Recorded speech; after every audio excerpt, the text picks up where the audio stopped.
be supporting this bill. Te ura Flavell.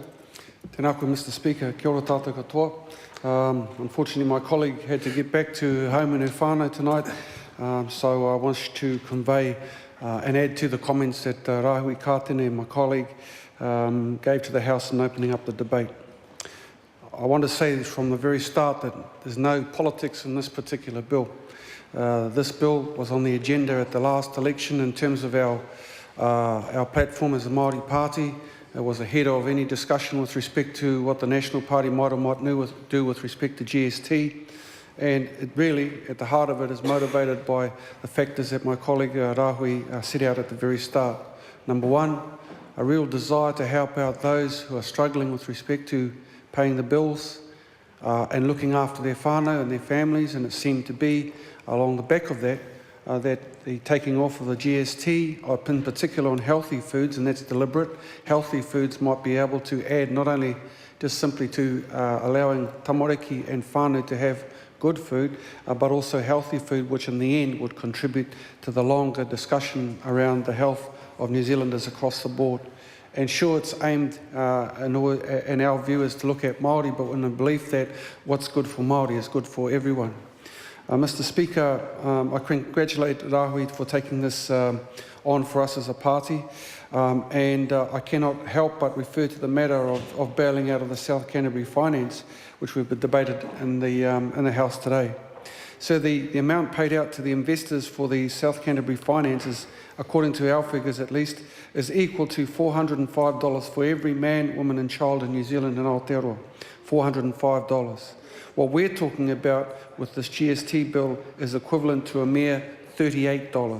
$38 for every man, woman and child in Aotearoa. Sir, it hardly bears comparison. Removing GST or food is a key Māori Party platform, as I said. There are many reasons for that. The health impact is immediate. Frankly, we're not winning the battle of the bulge by a long shot. New Zealand's obesity rankings is third out of the 31 OEC countries, trailing behind only the United States and Mexico.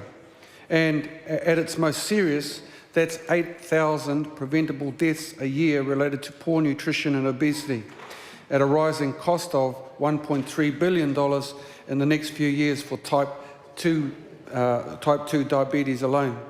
Mr Speaker, one of the most ironic factors setting the scene for this bill is that it can cost a lot to be healthy. Just look at the supermarket trolleys these days, and the fruit and veggies are rapidly allocated to the too costly basket, while the unhealthy items, noodles, a bottle of Coke, packet of biscuits, are far cheaper to stock up on.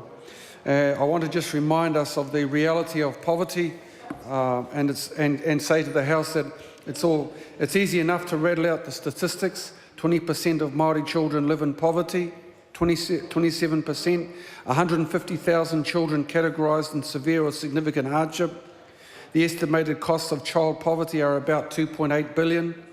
But the greater question is, how can any nation afford not to eliminate poverty and not to do it all, and not to do all it can to invest in the health and well-being of its people? Mr Speaker, we're really proud of this bill and its challenge to the government to exempt healthy foods from goods and services tax. We believe a responsible government would encourage the purchase of healthy food and would make it possible for all people to benefit from fresh fruit and veggies, to enjoy the luxury of lean meat, poultry and seafood, and to have a bottle of milk in the fridge. It doesn't have to be difficult. It's hard to understand why a government that is so committed to trans-Tasman relations would be so reluctant to learn from their experience in the computerised model the Australian Tax Office has developed to make it easy to take the tax off. The Australian tax experience has streamlined the process to make it simple for small businesses. Mr Speaker, to sum up, for the minimal cost of $38 per person, we can save billions in the health spend. We can do it tomorrow without too much difficulty, and in doing so we would be investing in the long-term health of the nation.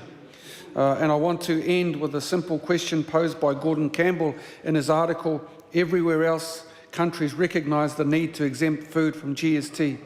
The question, sir, that Gordon asked, and I quote, was, "The question then is, why not do it?" Sorry, I'll start again. The question then is not why do it, but why not do something so easy so readily manageable by business, so justifiable on the grounds of social justice, and so likely to deliver practical health benefits to the community? That's the question, and we still can hope that if it doesn't make it through tonight, that we'll be raising it again as an ongoing issue to support those who are struggling and those the health benefits that may come from there. Mr. Speaker. Stuart Nash.